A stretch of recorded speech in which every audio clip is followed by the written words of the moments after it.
In this video today, I'm going to explain about once you break the seal on pain, you can apply it to so many other situations, and the barriers you thought were in place and were fixed are often things that you can over time continue to break down. So if you want to see how that process works, then watch the video.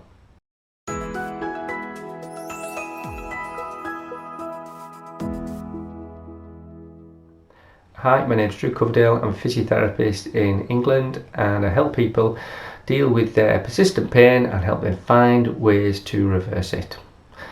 Doesn't mean they have to change the structures causing the pain or change who they are, but change the habits around the pain and they can change their experience of pain.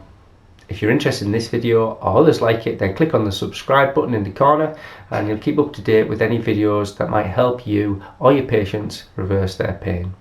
Please add any comments or questions and I'll do my best to answer them in the sections below. Okay, so let's look at the subject of today's video, which is breaking the seal on pain.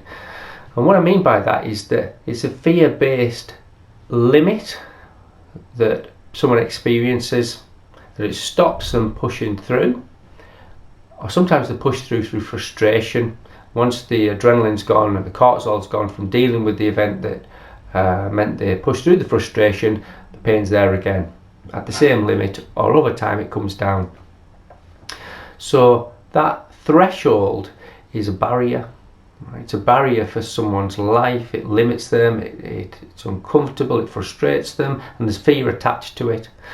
So I'm going to give you an example of how a patient changed that barrier, and once they saw changing that one, they started to recognise other barriers related to other pains they experienced, and they started to knock them down like dominoes. Okay, let's give you the example for today's topic. So this is a patient who's had a couple of years of hip pain, and classically with hip pain, with osteoarthritic changes, the classic presentation is a groin pain, sometimes radiation into the thigh and the knee, the front of the thigh and the knee, and sometimes buttock pain. So this person has established degenerative changes in the hips and clinical restrictions that's been seen by lots of physios, and when I examined him, it correlates with an osteoarthritic hip. And he has a range of symptoms. So he's got a structural element that we know and is confirmed with x-rays and a lot of symptoms.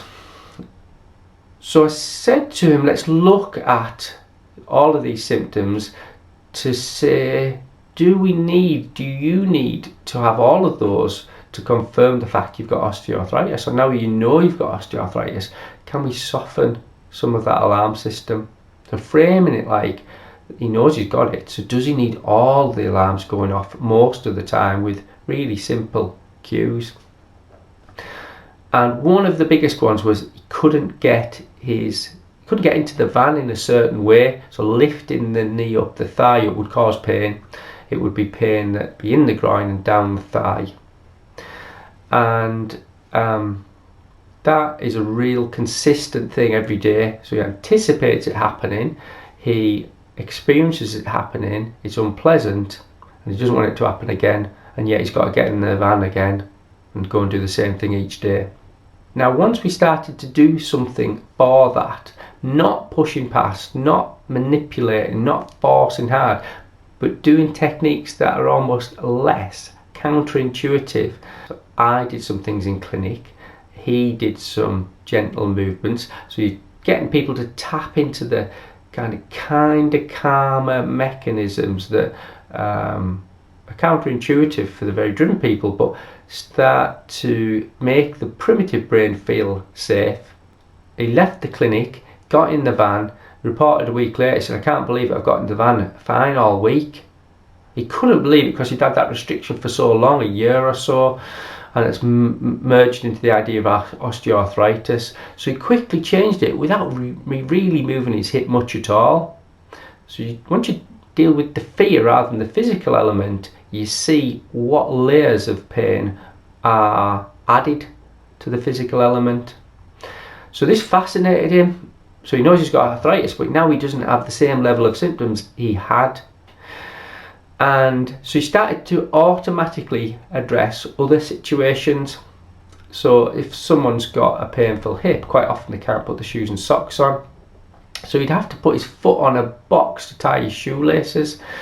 So he started to apply the same techniques. So I got him to imagine doing it. I got him to see how he felt as he's doing it. And he noticed the anticipation with those things. And he kind of practiced with the anticipation without forcing the issue. And now he can put tie his shoes and socks without putting his foot on the box. He's got that increased range, not with any forcing, but actually letting go. He then asked me if it would work with anything else. It works with anything. It works with everything. And he said, I've had a bad wrist and I daren't do a press up. When's the wrist injured?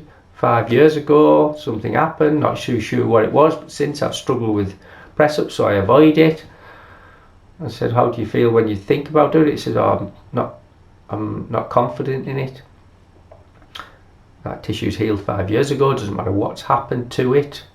And it obviously wasn't something dramatically traumatic, otherwise you'd have remembered it. And he says, yeah, so he started to address that. So he can now do press-ups where he couldn't do press-ups. So he's seen one change and then almost curiously looking at the other changes he has in his body that he thought were fixed by a physical element.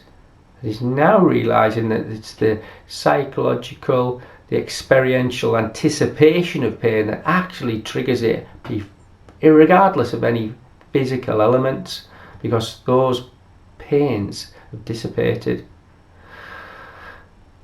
It could be a real tough shift to make that first change.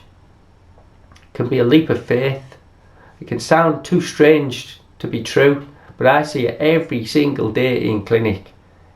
You can change your experience of persistent pain. Yes, it helps if you change your belief, but if you can just suspend your belief a little while, enough to play with these techniques curiously, you can make a change that can be amazing shift in your life and allow you to do so much more than you ever believed was possible, and you can still keep all of those degenerate changes, and they're just signs of a life lived, and you're going to keep them until you die and probably gather a few more, but you don't need to keep the same level of pain.